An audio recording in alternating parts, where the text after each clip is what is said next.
Have you ever felt that your mind is a universe of its own, vast, intricate, and yet somehow lonely? Deep thinkers are paradoxical beings. While most chase comfort or distraction, they pursue meaning, truth, and the hidden patterns of existence. History shows us that some of the brightest minds, Carl Jung, Friedrich Nietzsche, Virginia Woolf, grappled with the same truth. The deeper your thinking, the more elusive happiness can become. Your mind, capable of extraordinary insight, can also trap you in cycles of rumination. Even small joys can feel fleeting, and ordinary pleasures often seem muted. Jung observed that those who engage profoundly with their unconscious confront the shadow aspects of themselves, fears, doubts, and the vast unknown within. Deep thinkers possess a unique combination of traits. They notice patterns others miss, constantly analyze motivations and feelings, and remain acutely aware of mortality, societal injustice, and human fragility.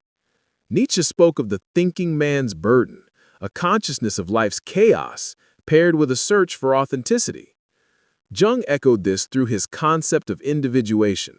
The path to self-discovery is rarely easy, often fraught with inner tension. Studies show that overthinking activates the brain's default mode network, associated with self-reflection and mental simulation. While this enhances creativity and problem-solving, it also increases vulnerability to anxiety and depression. A deep thinker's mind is like a cosmic telescope, capable of seeing distant truths, yet painfully aware of the void in between. Often, the void, the unknown, the unresolved, is where happiness seems to escape. Awareness brings sensitivity. Empathy becomes a double-edged sword. Understanding others deeply can make their pain your own. Jung called this the shadow, the hidden part of the psyche that demands recognition. Confronting these shadows daily can make happiness feel fragile or undeserved. Philosophically, deep thinkers face a tension. Hedonic happiness seeks pleasure, while existential happiness seeks meaning. For those who dwell in depth, meaning often outweighs pleasure, but meaning is harder to grasp, often brings awareness of suffering, and is never fully permanent. Have you noticed that your joy often feels temporary, while your thoughts stretch endlessly? Could it be that the very depth of your mind prevents the simple contentment you observe in others? Happiness often feels like a distant star, beautiful but unreachable. Deep thinkers observe life with a clarity that can be both gift and burden. While others are content with routines or fleeting pleasures, they probe the hidden layers of existence. Nietzsche wrote that confronting life honestly can be a lonely endeavor. He called it the path of the free spirit, one that requires courage to see what others ignore. Jung suggested that understanding the unconscious is essential to personal growth, but it is not comfortable. Awareness of the shadow, the parts of ourselves we deny or suppress, can produce discomfort, doubt, and even despair. For a deep thinker, every small joy can be tinged with reflection. A laugh may carry awareness of impermanence. A love may hint at inevitable loss. This tension between insight and contentment is the core of their struggle. Yet, this struggle is not without purpose. The mind that observes suffering also recognizes beauty in ways others cannot. Research in positive psychology shows that reflective individuals often experience moments of profound awe, creativity, and empathy, even if these moments are less frequent than everyday pleasures. Carl Jung believed that these moments of alignment between conscious and unconscious, the emergence of meaning from introspection, can provide deep, though subtle, satisfaction. Many deep thinkers develop a peculiar relationship with happiness. They seek meaning over comfort, understanding over ignorance. Mindfulness practices, meditation, and deliberate reflection can help redirect the mind from endless rumination toward conscious engagement with life.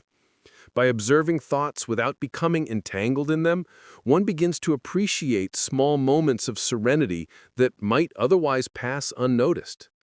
Philosophy offers another lens. The Stoics taught that happiness comes not from external circumstances, but from internal mastery, the ability to choose one's response to life. Deep thinkers, aware of chaos and impermanence, may struggle initially with this concept, but when integrated, it transforms the mind from a battlefield into a garden. Nietzsche described a similar evolution. Suffering, when embraced consciously, can become a source of creativity, insight, and personal transformation. Even love and connection are filtered through this lens of depth. Deep thinkers may crave connection, yet fear it, recognizing its impermanence or the vulnerability it demands.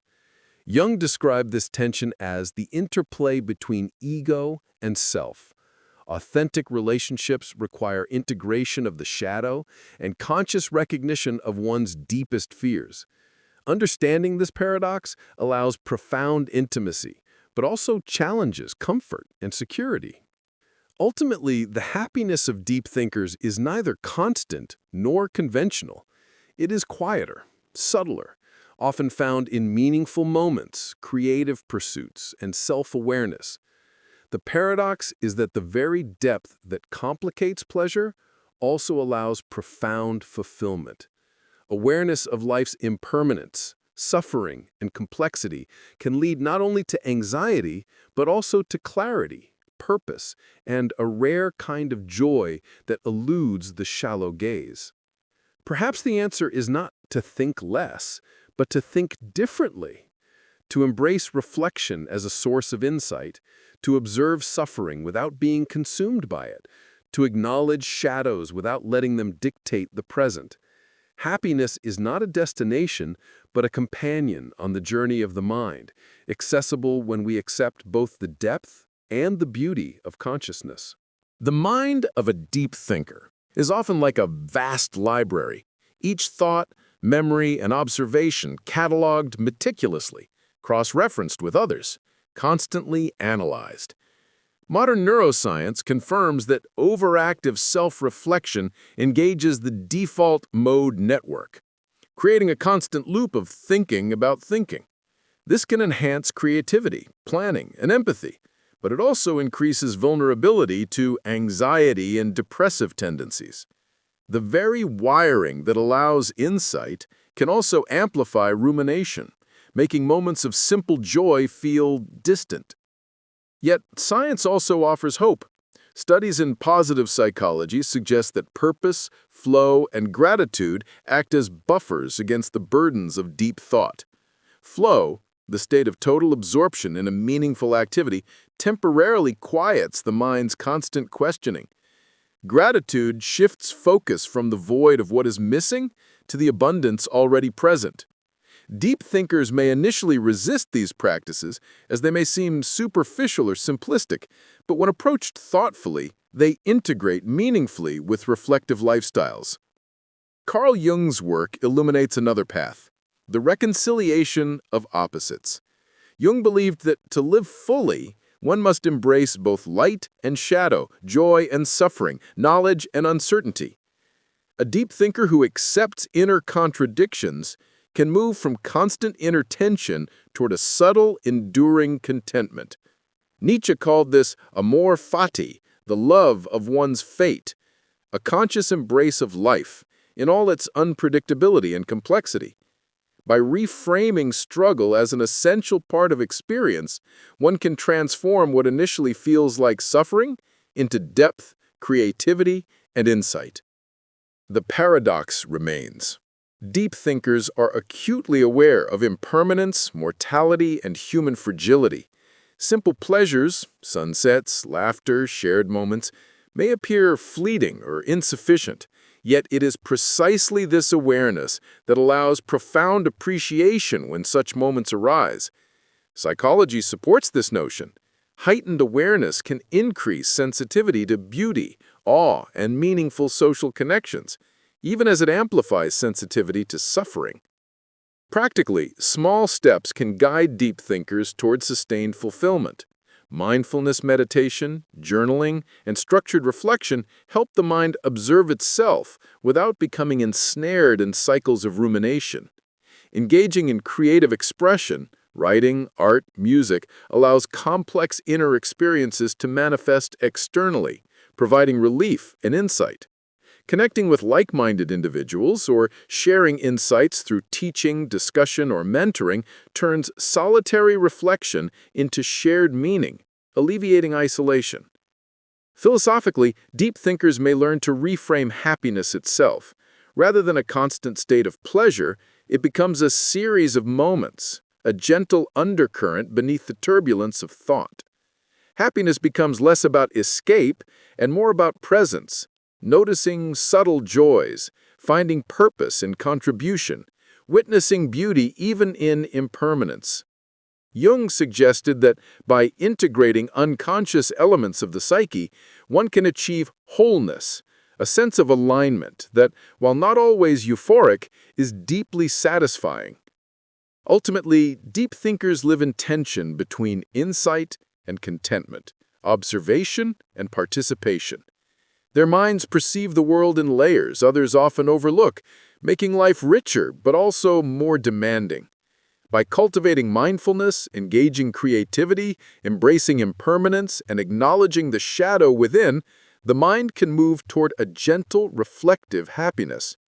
This is not the fleeting joy of distraction, but a profound, subtle fulfillment that comes from understanding oneself and one's place in the vast, intricate tapestry of existence.